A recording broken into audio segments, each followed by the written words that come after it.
Pakistan peoples party USA के senior रहनुमा server Chaudhary की जानिब से अमेरिका के दौरे पर आईं पीपल्स पार्टी गल्फ शोबा खवातीन के वाइस प्रेसिडेंट अनम दुरानी के एजाज़ में अशाइया दिया गया, जिसमें पार्टी के सीनियर साथी चौधरी एजाज फ़र्रुख, मुदस्सर चौधरी, बेगम इफ़्फ़त फ़र्रुख और शराज चौधरी ने शिरकत की। पीपल्स पार्टी यूएसए की जानिब से अनम खान दुरानी को अमेरिका आमद पर खुशामदीद कहा गया। अशाइये पर बातचीत के दौरान एजाज फ़र्रुख सरवर चौधरी ने अनम दुरानी को अमेरिका में मौजूद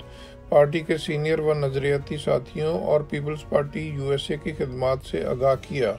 जबकि अनम दुरानी ने मुत्तहिदा अरब अमारात में पार्टी की सरगर्मियों और किरदार के बारे में बताया। पहले तो मैं बहुत शुक्रिया अदा करना चाहूँगी एजाज साहब का, चौधरी साहब का, और जितने भी यहाँ पे बहुत अच्छा लगा, उन्होंने बहुत अच्छा इंतज़ाम किया। और गल्फ में भी जिस तरीके से हमारी party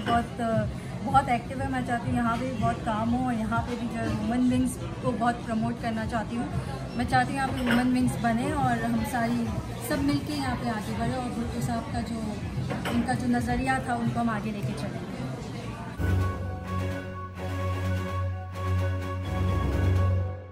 Pakistan peoples party USA के सीनियर रहनुमा सरवर चौधरी की जानिब से अमेरिका